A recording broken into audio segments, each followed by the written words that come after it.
Hi, my name is Jerry Prado, and I'm the Senior Director for State and Local Campaigns here at Emily's List. In this webinar for women who are running and know which office they are running for, we're going to talk about the basics of setting up your campaign. Regardless of the size or the office you're running for, there are some best practices that are tried and true to follow. For those of you who are not familiar or new to Emily's List stands for Early Money is Like Yeast. Since 1985, we have helped elect women all up and down the ticket, from local offices all the way to U.S. Senate. And we work with thousands of women to make sure that their operations are up and running, help them raise money, teach them all the basics, and then hopefully we are with you throughout your entire career. And I'm not doing this webinar alone. Our Senior Director of Training, Liana Stroster, is also on, and she's going to go ahead and talk to you about what we will cover in this webinar. Thank you. Liana?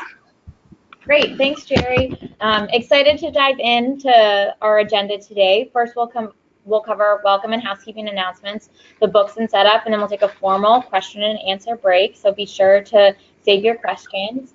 Then we'll continue on talking about finding the right talent, including staffing up your campaign. And then we'll take another formal question and answer break. And give me 1 second as I advance the slide. I wanted to cover a couple of norms for this webinar. So invest in our time together. It's limited. We're going to take 2 formal and question answer breaks, as you saw during the agenda. All questions are valid, so please be sure to type them in the text box up in the corner throughout the webinar. And these slides are internal. Respect the sisterhood. This is meant to help our women get a leg up and win our elections, and this was made for women by women. Before we dive in, we've got a few frequently asked questions that Jerry's team hears often, and so we wanted to cover those before diving into a ton of material.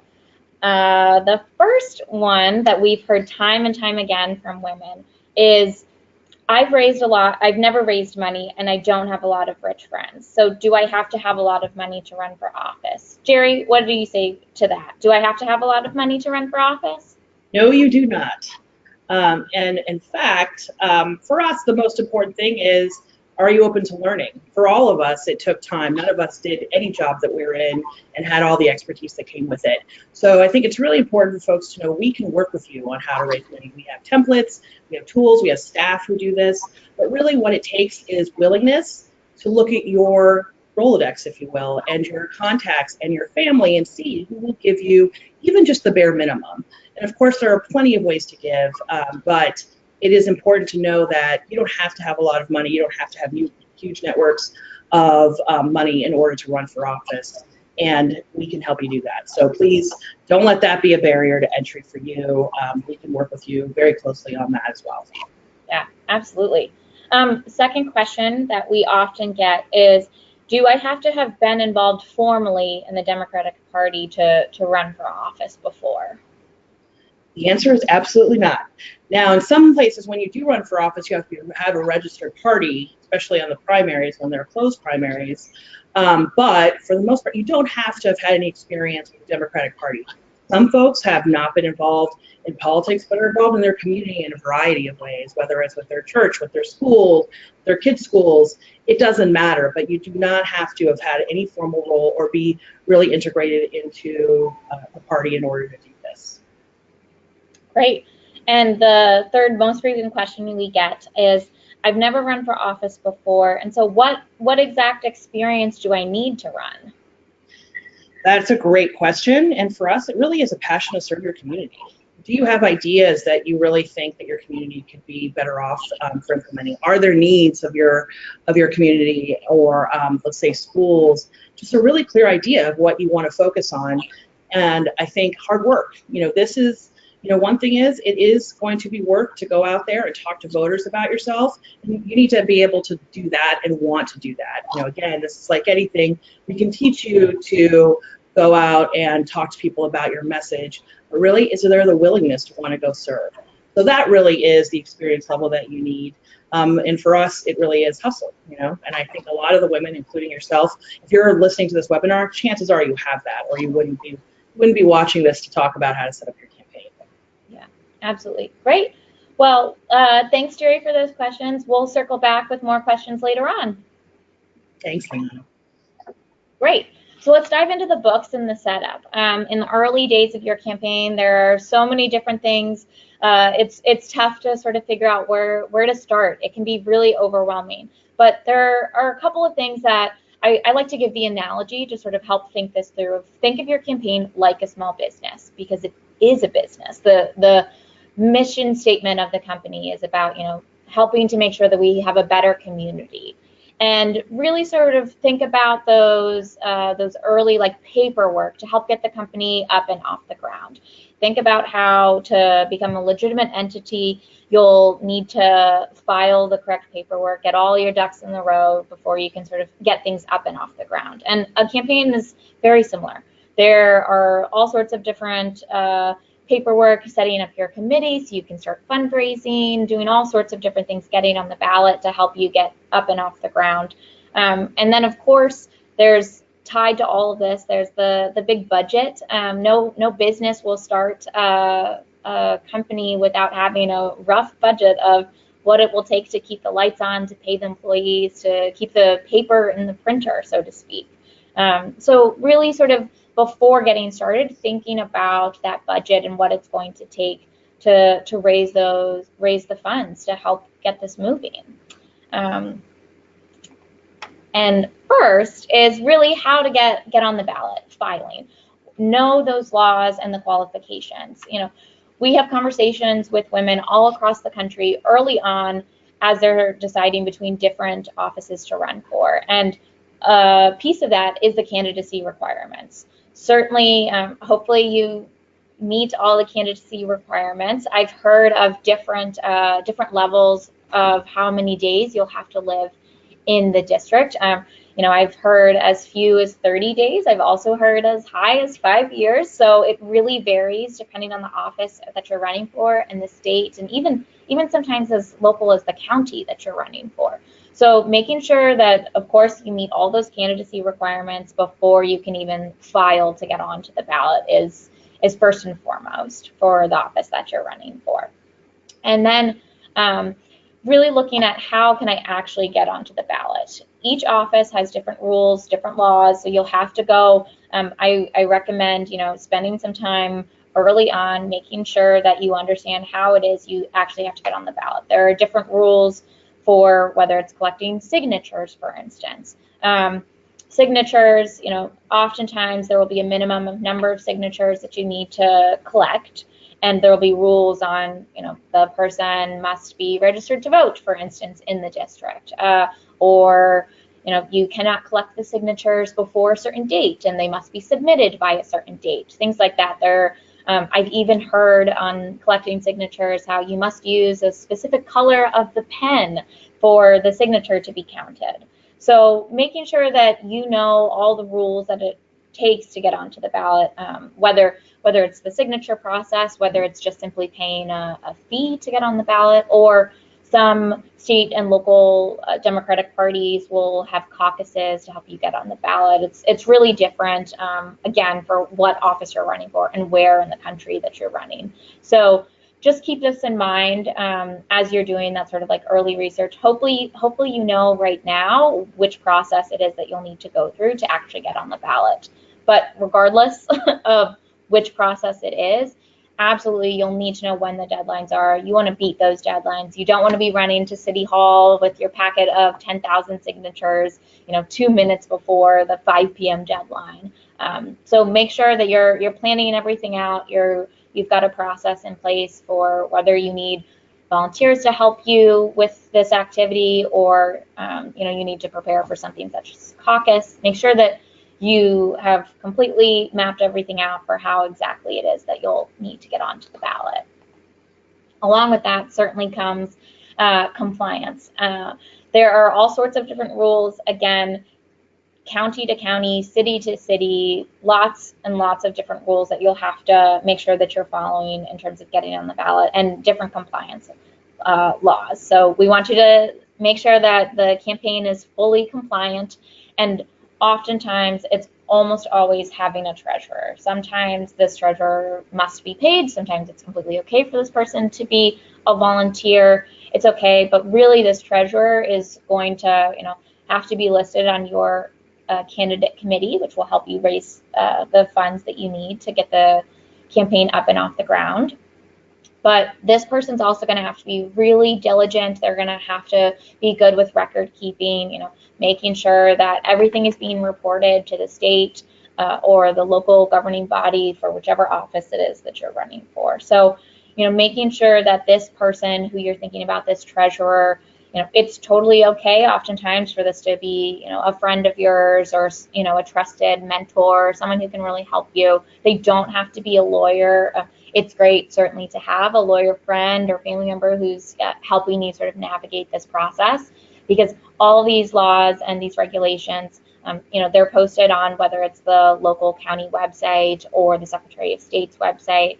Sometimes some of these more local municipal level elections, you might need to get on the phone or go to the local office. It sort of varies how much is actually listed on the website.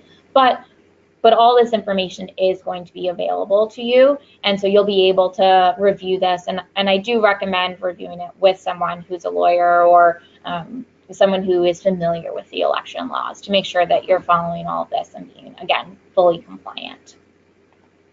But that's not the only thing that you're going to need to do early on in the beginning stages. Also, launching your digital program. And I know a lot of folks, when we talk with them, they sort of think, oh, well, I don't need, I haven't announced that I'm running yet, or I'm going to announce in a month. I don't have to have my digital program up and running yet. Actually, the more that you can do on the front end, especially in those early days as you're sort of gathering these signatures and you're doing this front end legwork, so to speak, it's great to get all your digital stuff done early. And that's, reserving those campaign URLs, those websites. You want to buy up as many of them as you can. They're usually very inexpensive. So get all of the .org, the .com, your name, all those things.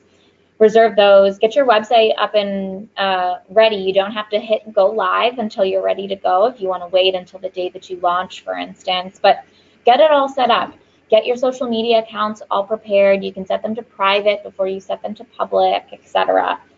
Same with the sort of ActBlue, or there are other various online fundraising accounts, but you're going to want to be able to raise money online and be able to accept credit card contributions, especially, that first day that you announce. You want to be able to share on social media, share through email programs, share through all sorts of different ways, and you want to be able to accept those online contributions and raise those early money, because early money is like yeast. It makes the dough rise, and it'll take putting this work in on the front end. And along with that is also, of course, collecting your initial email list. So as Jerry sort of mentioned, thinking about like that Rolodex of people who that support system that you have of folks who they're in your corner and you've got their email address. So take some time, before the campaign launches, whether it's an Excel spreadsheet, whether it's going through your Google contacts, going through Facebook or LinkedIn, we've sat down with candidates of them grabbing their resume and thinking of all the different people and the contact info that they have for those folks.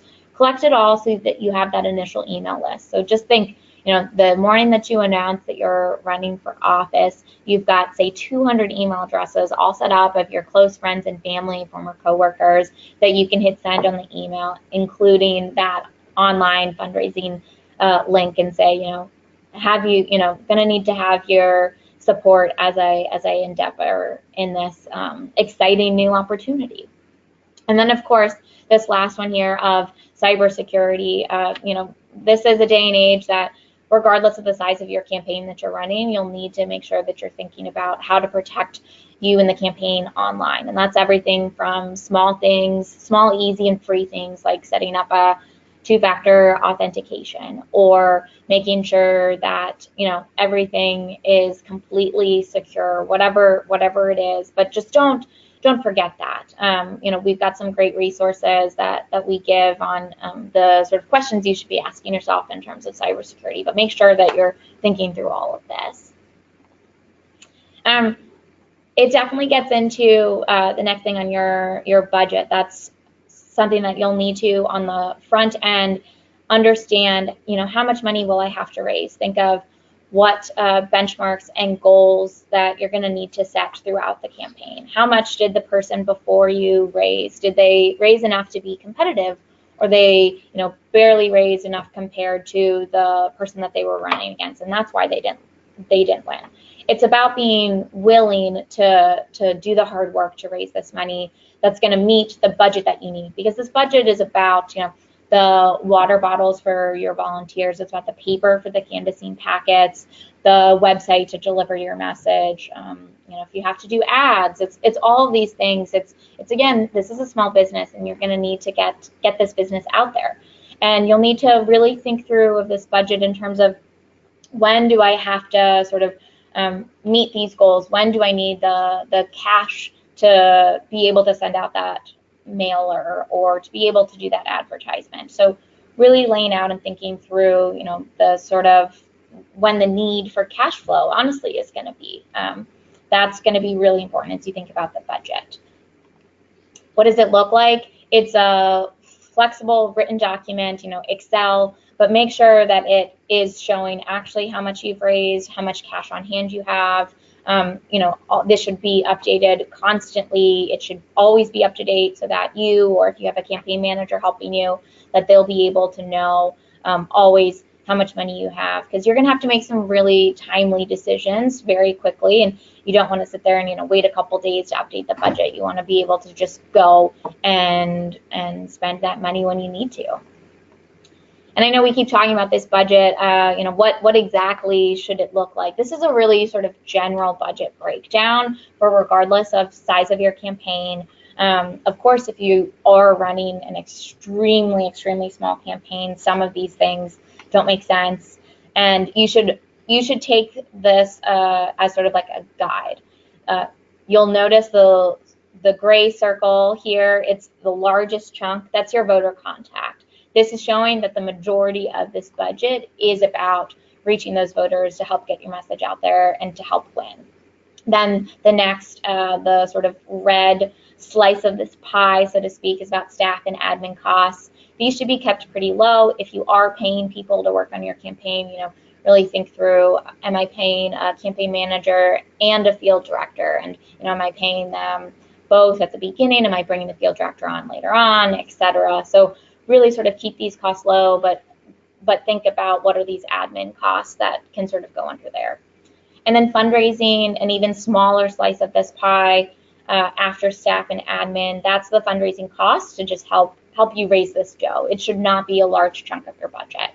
Then the next orange sort of pie is on research and polling. This could be an extremely small amount depending on what you're running for. It might be just some really small sort of self-research book that's being done. It could be more if you're running in a targeted state senate race where you'll need to do more opposition research. It will really sort of vary, but it will, again, based on your budget, it'll be this sort of smaller piece. It should be less than these other pieces. And then this last one, tech, just don't want people to forget that is, of course, a line item. It's a small one, as you see here, but it is a line item in your budget. So the administration costs, think of things like the paper, think of the pens, if you are having an office, not everyone needs an office depending on their size of campaign. So think about the sort of administration costs and what falls under that bucket. Staffing, we're going to talk about staffing later, but certainly want you to understand that not everything is paid. Positions certainly can be given out as free, but you will need different roles to sort of help you in terms of the staff that you're going to need, regardless of the size of your campaign. Fundraising, think of the thank you letters that you're going to send to your donors. Think of the database costs to keep all of your donors into one database. Think of the credit card just fees that people are all charged. So think of these really small costs. If you are having a fundraiser, this is kept really minimal. It is not a large portion of your budget. Fundraising costs for an event should maximum, be about 10% of what you're trying to raise for that event. So keep all this in mind. And then voter contact, a large chunk of your budget. That is the mail that you're sending, the advertisements, the pieces of lit that you're taking when you're canvassing. It is if you're doing radio or TV ads. It's all of this to help you contact the voters that you need to contact. And then, of course, tech, as we said, this sort of small portion, that's the website, that's your email program, that is, these different aspects to help you reach the voters that you need to online in this day and age. And then if you are doing research or polling, like I said, it could be a really small race. This could be a very small amount for just a self-research book. It could be more if you're running in a really targeted race. Different folks will spend different amounts of money on this, but everyone should have some kind of research sort of as an aspect of their overall program. But a couple of best practices before we move on in terms of the budget management. Like I said, this budget, it reflects the campaign's priorities. So we were able to sort of see in that pie chart that this budget that we're advising, it really does show that they care most about voter contact. And that's what you really want to be thinking about. It's not large amounts spent on bumper stickers or yard signs. It's about being able to contact those voters. But write this budget down, keep it flexible, always update it. And you should not be going into debt. You should pay those bills, avoid debt, be able to stay out of the red. And another one here, make smart assumptions. Really think about, does this quote that I'm being given for this mailer, does that include the cost of postage? Or, I'm being told that if this is overnighted, there's this additional fee. Are you estimating the correct amount for the overnighted additional fee? Things like that. Just really want you to make smart assumptions so that you're not surprised about how much you're actually spending on things. And of course, diligently track this cash flow. That will be super important. You need to know how much money is going in, how much money is coming out. You will have to spend money, especially as you're ramping up towards election day. So being sure that you know how much cash on hand you have, how much is in the bank ready and ready to be spent, honestly. So really keep this sort of on track, keep the cash flow always up to date so that you know how much money you have. Next, we're going to take a couple questions before we move on to the last portion of talking about staffing. So I see that folks have been typing in feverishly into the chat box, which is great. A couple of questions have come in that we've seen a couple of times. It looks like folks are asking pretty much the same kinds of questions. So I'm going to ask Jerry, I'm going to do 3 questions that have come in so far. And so let's see. This first one that has come in, I think, is a great one. It says, I've looked at how much was previously raised in the previous elections, and it seems like much more money than I can raise. Am I doomed?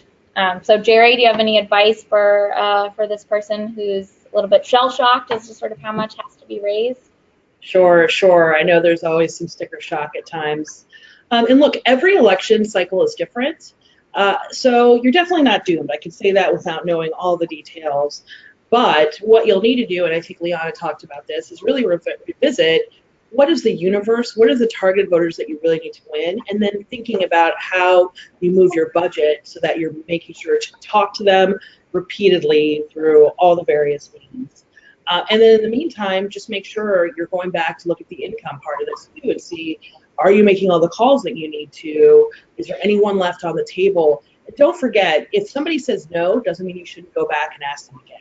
So I think that's another important piece to consider on the fundraising side. But it does mean revision if the numbers look different. But again, sometimes apples to oranges in terms of the election cycles. So I would really look at what you need now and adjust accordingly.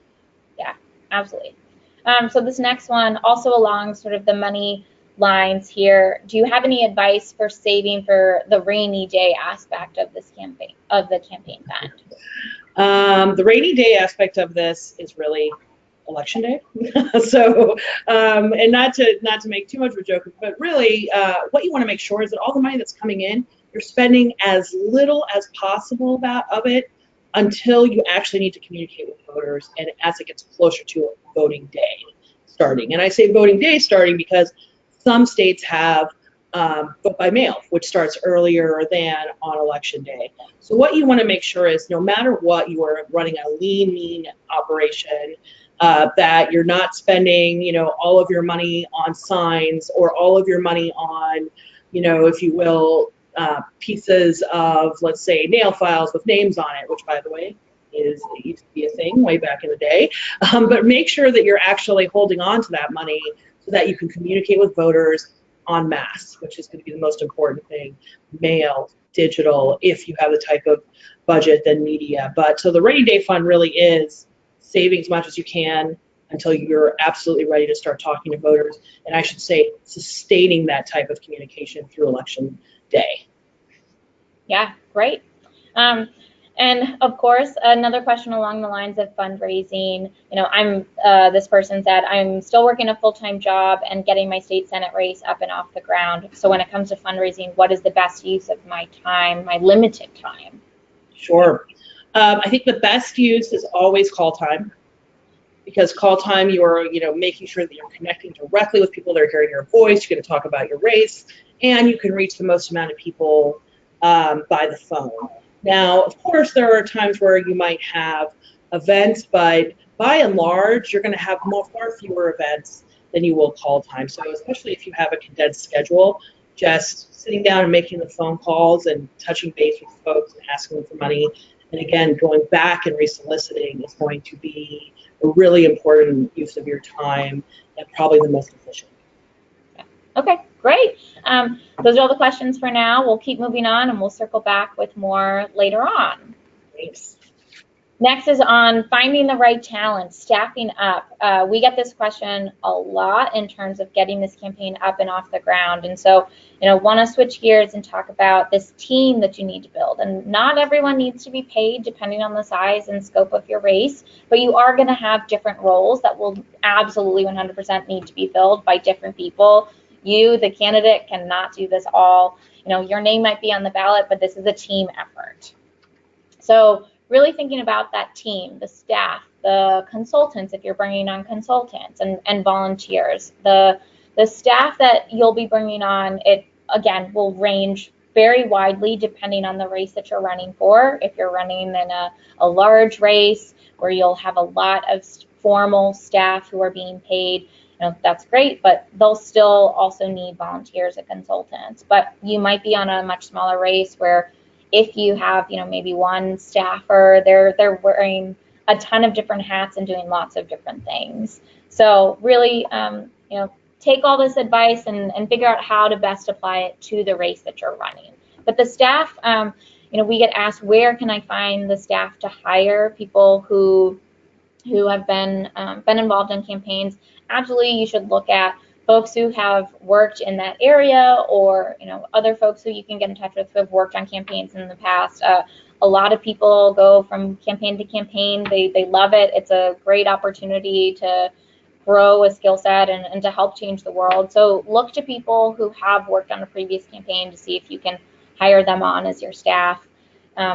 Think about how much you're going to pay them. Go through that budget early on so that you're able to really plan out, will I have enough to bring these people on at these different times? Make sure you're thinking about that sort of all early on as you're setting up this campaign. And then when it comes to consultants, you should really think about the different roles that can be filled by consultants. Some of the roles, it will make a lot of sense for you to bring on a consultant, say, who does mail, and that way you can get your mail sent out properly and on time. That's not something necessarily that you sort of want to skimp on.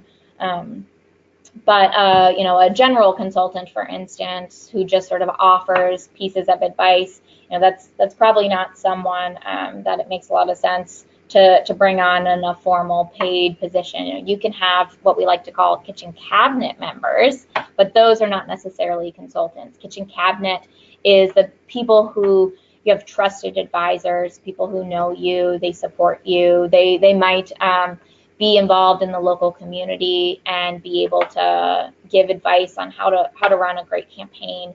But kitchen cabinet members are not people who are formally paid. They're doing this out of the kindness of their hearts. And then, of course, volunteers. You should be recruiting these volunteers from your personal circle, from your networks, other, previous campaigns maybe that you volunteered on, the high school or, local college, other progressive and allied organizations with like-minded sort of missions as you have to making the world a better place. And then, of course, again, like your kitchen cabinet, those people who can help bring in folks to do the really important and needed work that volunteers do, because campaigns would not be run without volunteers, for sure. So I wanted to quickly talk about the different sizes of campaigns, because we, have been staying at a really high level during this webinar, talking about all sorts of different races, but wanted to give you a sense of really how this varies, which here you see the congressional race rolls. Congressional races cost millions of dollars depending on how competitive they are, et cetera, but they're large, robust campaigns. That's a large business. It's not just a small business here. So you'll see, obviously there's a candidate, usually there's a campaign manager, there's someone separately doing finance, then there are consultants such as the mail consultants, et cetera. You've got a field person. Oftentimes there will be one person doing comms, someone doing data and digital, someone who's helping you with the operations or the compliance side, things like that. So there are all these really formal roles that, sometimes they're paid, maybe at the end they come on towards the end, and so they're not paid for the whole time, things like that. So really being strategic. But I want to just give you a sense that like a congressional race is the much larger sort of staffing need. Whereas here, the state legislative race, this is a candidate, maybe a campaign manager, depending on how much money is being raised, a separate finance director, a consultant, again, a mail consultant or someone along those lines to help get the word out about your campaign. Maybe a separate field director, maybe that field director is brought on at the end doing the last sort of get out the vote efforts, things like that. But I also have here the state party and the caucus. Usually, especially on competitive state-led races that are really targeted, those races are helped by the caucus. And so sometimes how you think of a staffing role that might actually be filled by more of like the caucus or the state party. And then you have the much, much smaller race, the municipal level race, maybe even school board race, where this could be a campaign manager.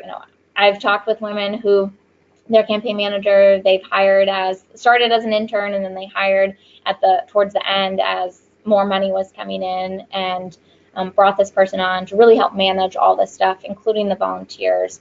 But wanted to sort of show the different sizes and scales of the various campaigns depending on what you're running for. I've talked a lot about consultants, and so I just wanted to quickly cover the different kinds of consultants. You'll see here on the screen, there's pollster, there's mail, media, digital, fundraising, research, a general consultant. These folks fill very specific needs that you sort of have. They also will be folks who have done a lot of campaigns. They can bring a ton of expertise, but it really is going to take you thinking about what is my budget and what does my campaign actually need, because you don't need all these roles, especially if you're on a small race. These kinds of consultants, it doesn't always make sense to bring them on. So really thinking about what are my needs, what is my budget, how can I sort of best utilize the different opportunities that we have here with consultants to help fill out your staffing structure. When you are working with a consultant, though, do go through a formal request for proposal. It's a process I'll get into in a second, that sort of process, but it is the RFP. It's a request for proposal that you should go through. Send that out so that consultants will send you back a formal program, a plan, so to speak.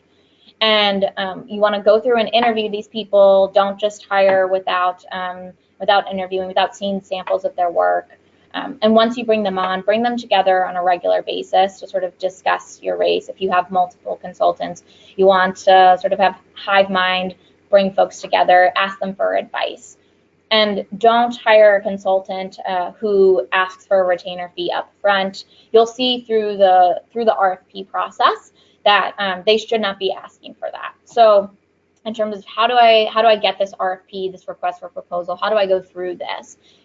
You'll want to contact such as the state party or the caucus or someone who does have connections to other political consultants that you can sort of create and send this RFP out. And it's like a formal, just like a job description. It'll lay out sort of what you're looking for, and the consultants will take it and then they'll send back to you a formal proposal that you'll be able to read, review, and go over that. And then you'll meet with these folks who have sent this in and select the proposal and the consultant. You want to make sure that you, and if you do have a campaign manager, that you all feel good about this person that you're bringing on. And this, if you do have a campaign manager, the campaign manager is probably going to be the person who's working with the consultant day in and day out. You won't be the person who's talking with them necessarily. And the sort of final piece of the staffing structure is volunteers. Volunteers are so important to making sure that the campaign is up and off the ground, that it's continuing to move forward. But someone that is not you should be in charge of managing volunteers, and that's both recruitment and retention. I'd like to give the metaphor, think about if you were hosting a party and that you had 20 people coming, they had different dietary restrictions, they were bringing +1s, they were coming at different times. That's a lot of little details to keep track of, and you want to keep them all happy so that they keep coming back and keep doing stuff. But you're going to need someone who's not you, because you're going to be busy talking to voters, raising money, doing all the things that the campaign needs of you. So make sure that there's someone else who ultimately is managing all of these volunteers once you've recruited and brought them into the campaign. All right, looks like we've got a couple more questions that have come in during the course of this webinar. So want to cover some last minute questions before we call it quits for today. Let's see, this first one that has come in. If I'm running a small campaign and I'm not paying my campaign manager and having it filled by a volunteer, what are sort of the skills and qualities that I should be looking for in that person? That is a good question. And a lot of our local campaigns actually run on volunteers. So first, I think, and these two are actually simultaneous, so think of two number ones. One is you want somebody who's really organized and who can help do a lot of multitasking, keep you up to date, but also keep you on track for the work that you need to do. And I think concurrent to that, you really want to make sure that they have a set schedule that they can work, so when you can count on their time. Yes, they are volunteers, but still working out a schedule I think will allow you to both know when you can rely on them and when you can best have conversations. The other thing is, even if they're not in the office during that time, as campaign staff and volunteers, as long as they can be accessible after those times too, or in between the times they're actually in the office, that would help as well. Yeah, great. And in terms of the kitchen cabinet, what should I be looking for if I don't have the ability to hire professional staff? How do I identify who's good for my kitchen cabinet? Sure. The number one thing about kitchen cabinets, and I think Liana, you touched on this a little bit, but to keep in mind is you really want doers, right? You want people who, yes, have good ideas and who can really help, but who will understand that you have to put together a budget and a plan with a goal to win, and that you have people who can take on different responsibilities and actually help you implement. Sometimes it ends up the kitchen cabinets, and of course it depends on the size of the race, tends to be really advisory based, and that works. At the larger the race, the more staff that you have, that advisory councils really do work, or a kitchen cabinet that advises. But really, when it comes down to local level, you want those kitchen cabinet members to take on responsibilities for pieces of the plan and budget that you actually need to raise, and to be disciplined with you.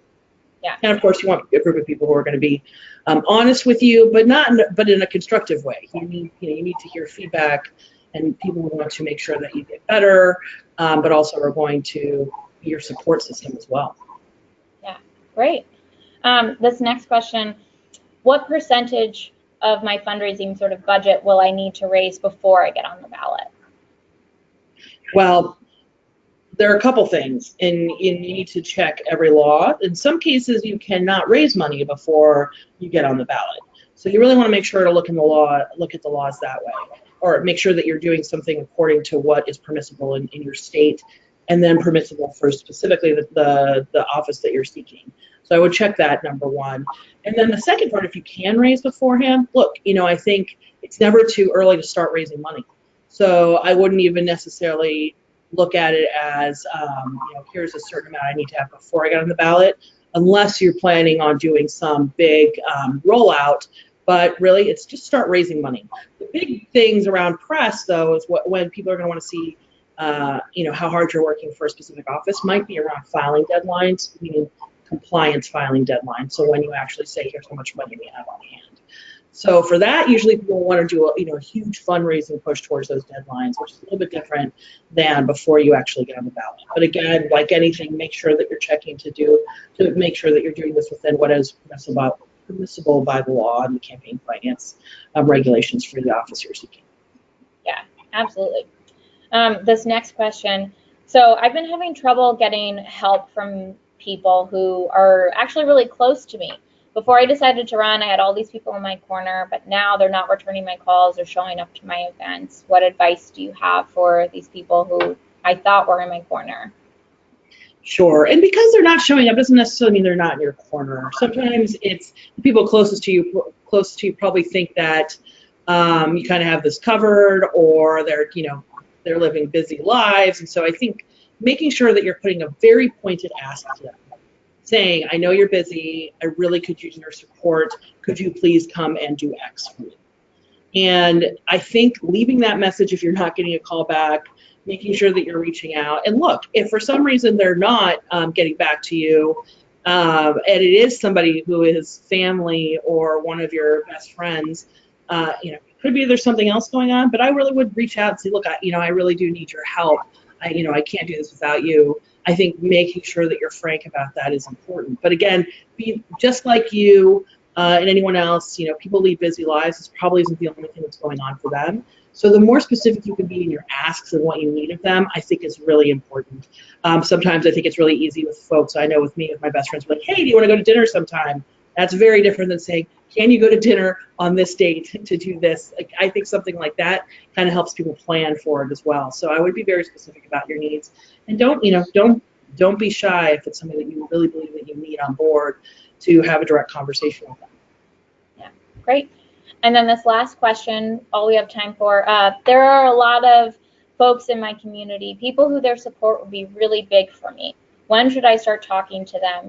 Other political folks. Yeah, I think it's like raising money, right? It's never too early to start building relationships. And I think in particular, one thing you want to make sure of is that you're building those relationships. You're letting this person know where you stand on issues, making sure that, it's a two-way street, you're having conversations. And so when the time comes that you feel comfortable asking for their support, then you can ask for it. But I think depending on, who it is and all of that, they're going to want to talk to you about where you stand on issues. So having a conversation where the first thing you do is ask them for their support is probably not going to be the best way to do it. So start building relationships early on.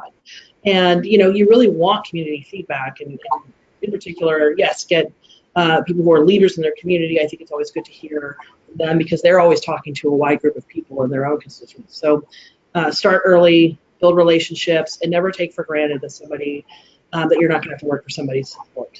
And that includes voters as well. Yeah, great.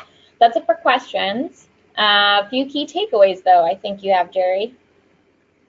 Yeah, I think, look, I chuckle a little bit because the one thing is make sure you're getting on the ballot. You're doing everything that you need to in order to get your name on there, whether it's filing, all of those things. You need to be very clear so you can get your name on there, because without that, we're not talking, the rest of this doesn't matter. So I think that's incredibly important, crucial, and don't feel like you need to do that on your own. Ask for help, ask for legal help.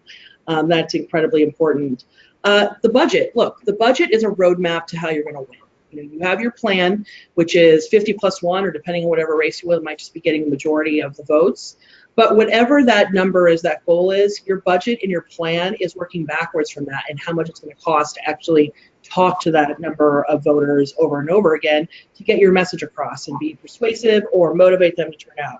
So it's incredibly important that you're disciplined and you follow that budget. And look, there's always time to revise. Let's say more money comes in than you thought. Well, again, rainy day fund is really waiting to make sure you're communicating at the right time.